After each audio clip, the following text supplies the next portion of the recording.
Hey, brother, this message is for you.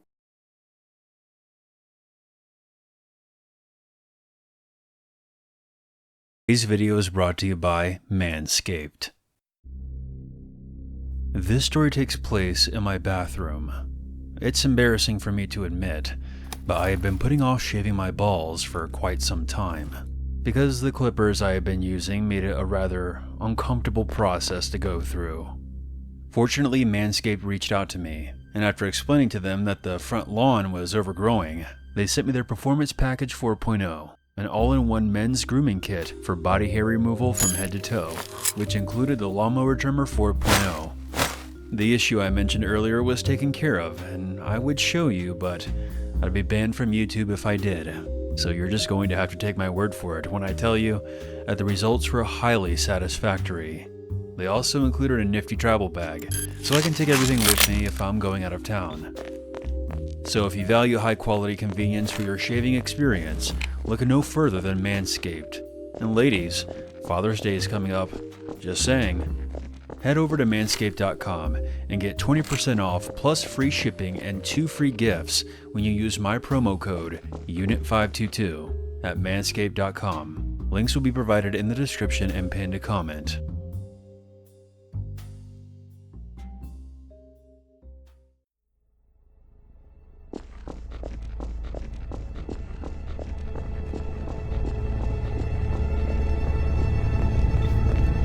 These eyes will deceive you. They will destroy you. They will take from you your innocence, your pride, and eventually your soul. These eyes do not see what you and I see.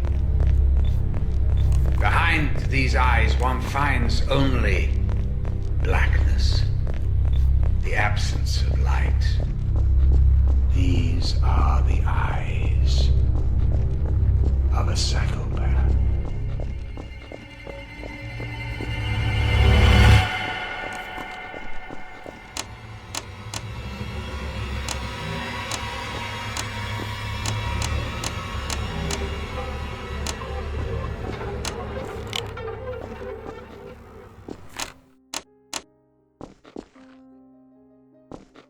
Okay, so, fair warning. This one is going to be long as hell. Apologies for that. But this is very hard for me, and I've been carrying this for a lot of years. On the advice of my therapist, I have written everything out to try to work out my feelings on the matter. He didn't advise me to post it online, of course, but I've struggled with this for long enough, and I need to hear other people's opinion on it. I still really have no idea how I feel about it, even after all these years, but I will submit for the judgment by the masses. I know I did wrong on some things, probably a lot of things, but I tried to do the best that I could. My son was very troubled. Very troubled. Have you ever seen a movie called We Need to Talk About Kevin? It will really help you understand what I'm talking about. Because I swear to God, when I watched that film, it was like watching a documentary about my life. I felt like the writer must have had cameras hidden in my damn house. That's how accurate it was. The only difference is that in the movie, the boy appears normal to his father and only reveals his true nature to his mother. With my son, he didn't have a mask. His insane behavior was the same with everyone. My wife and I had tried to get pregnant and were ecstatic when he was born. He was wanted and loved.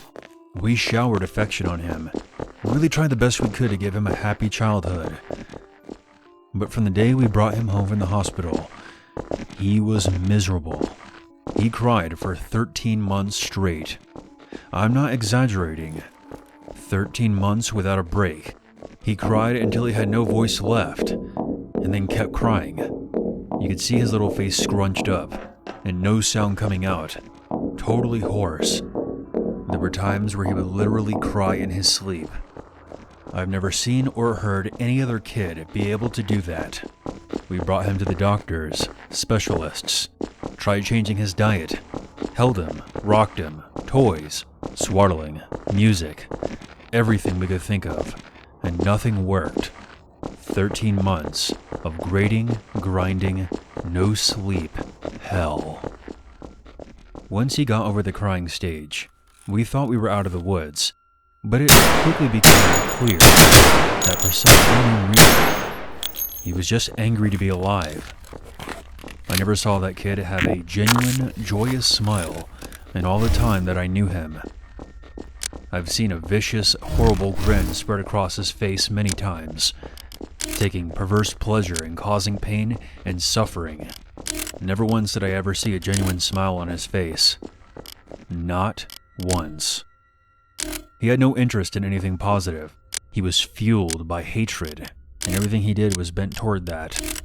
As soon as he could walk, his mission in life was to destroy things. He tried to break everything that came into his range. Smash it, chew it, throw it in the toilet, whatever he could do. After a while, he figured out how to get his diaper off and took great pleasure in shitting and pissing everywhere he could. After a while, he figured out he could hide it and started urinating and defecating in places that we wouldn't find it right away, grinding it into carpets, making it even more of a problem to clean, making the house stink. When he got older, ages 9 to 15, he would piss and shit in our bed until we got a lock on our door and he wasn't able to get in anymore. He then just took a dump in the hallway in front of our room.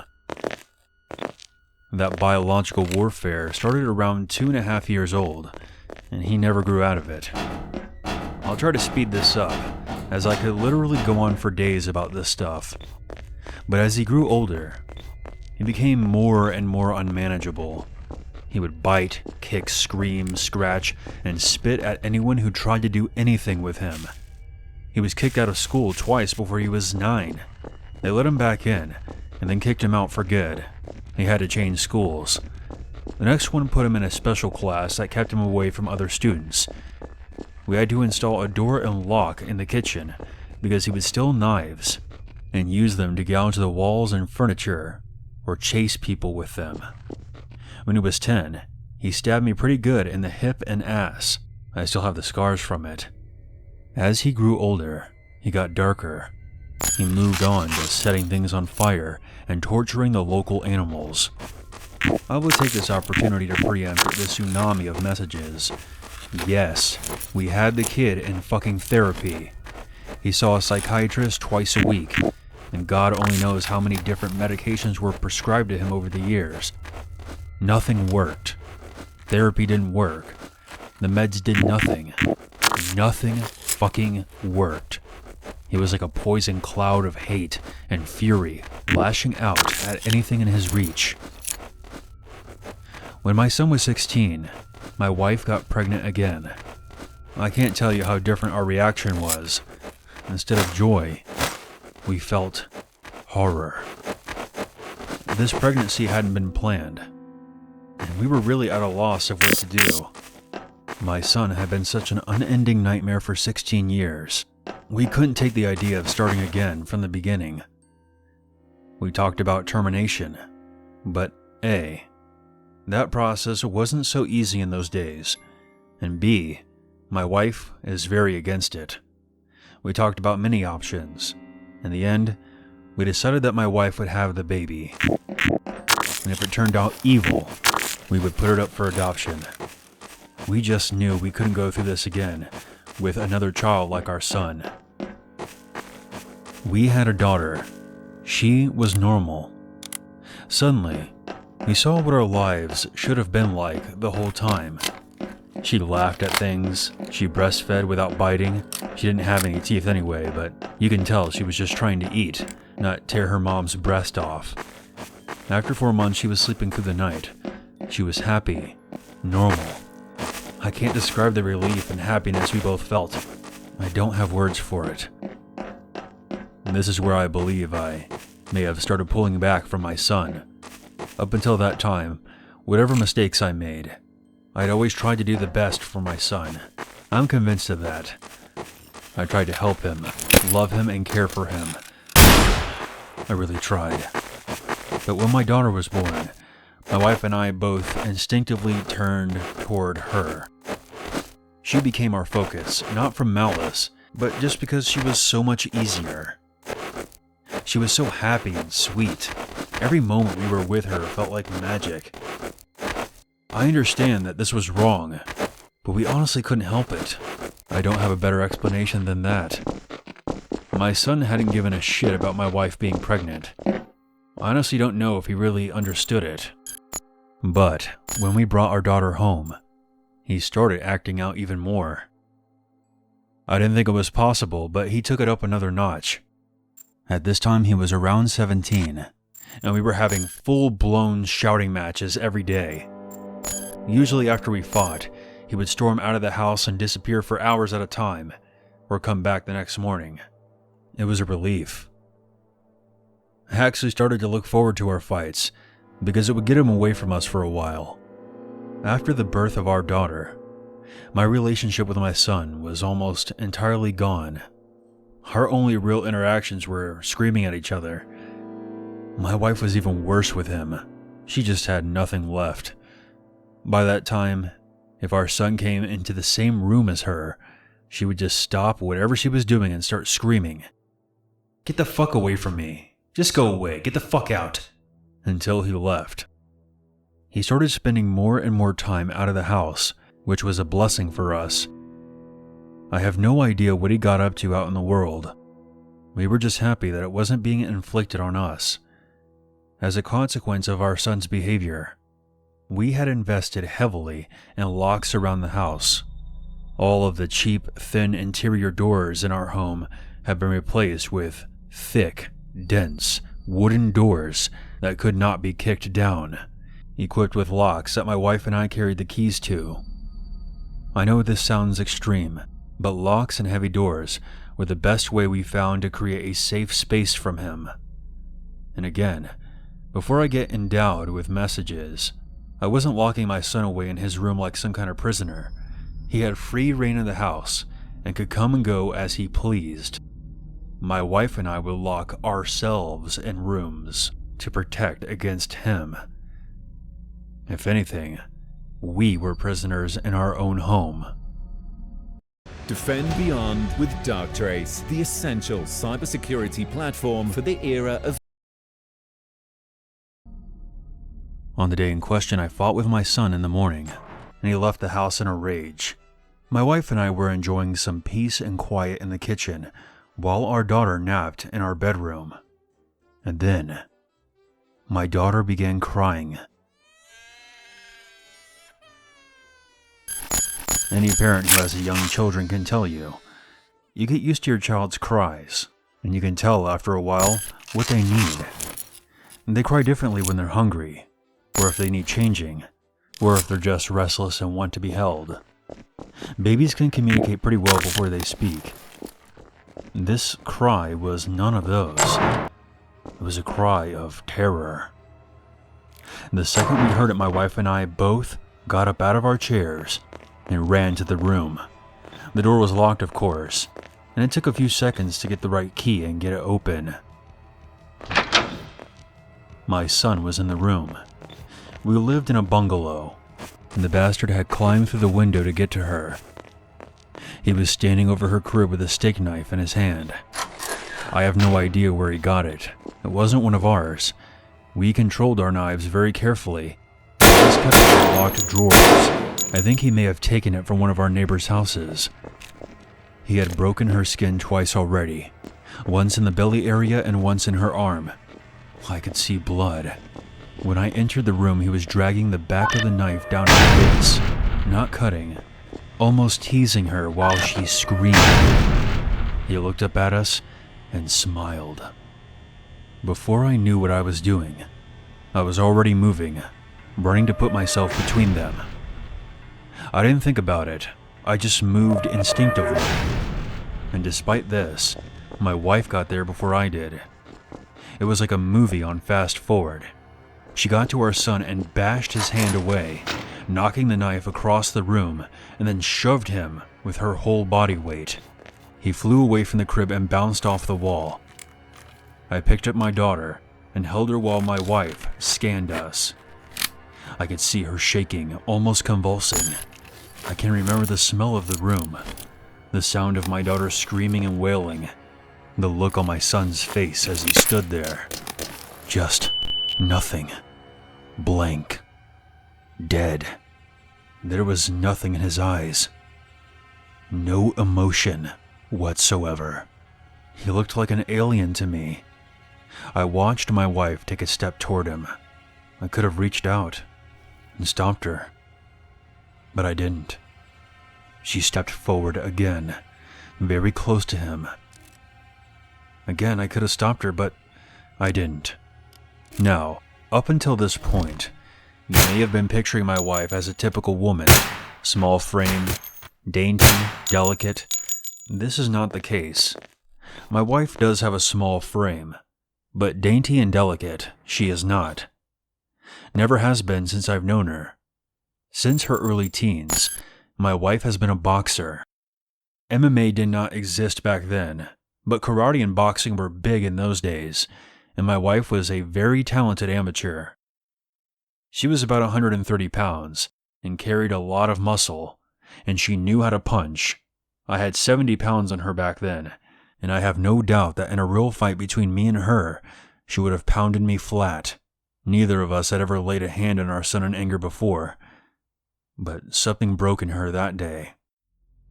And all the years of anger and pain and sorrow and frustration just came pouring out. When she hit him, his head snapped back, and blood started pouring out of his nose. He hardly reacted. He just looked at her with this shocked expression, like he didn't know how to process what just happened. She waited another second, and then she hit him again. I could have reached out to stop her.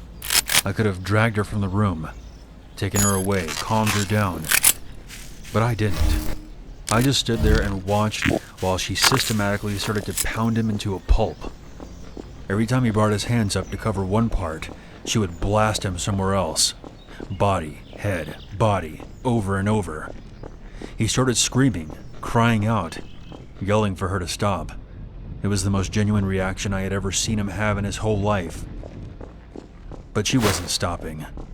I watched her ramping up, hitting harder, faster, working him like a punching bag. He tried to swing at her, and she slipped him easily. She was on autopilot, sinking down into her training. I stood there watching for a minute. I then turned my back on them and took my daughter out of the room. I brought my daughter to the kitchen and gave her a bath in the sink. I found that he had cut her a third time on the sole of her foot. All the cuts were superficial. I cleaned her up and held her until she calmed down, and then put some band-aids on her cuts.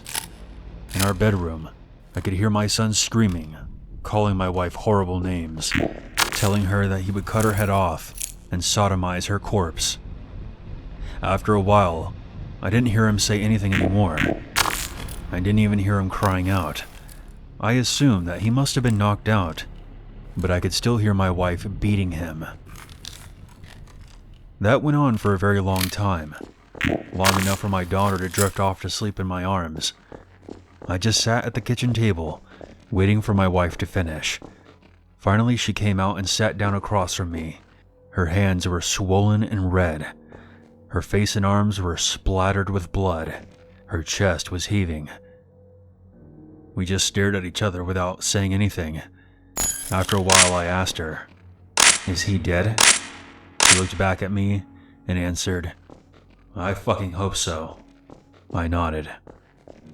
That was all there was to say about it. I understood how she felt perfectly. I felt the same way. I didn't know what to do. So we just sat there waiting silently. Eventually my wife started crying and went to go take a shower. I just stayed there holding our daughter. And after a long while, I heard a moaning and sobbing coming from the room. It turned out that my son wasn't dead. I went in to see how bad it was, and it was pretty bad. I've never seen a more merciless beating in my life. He was lying on the floor, rolling around with blood leaking out of his face.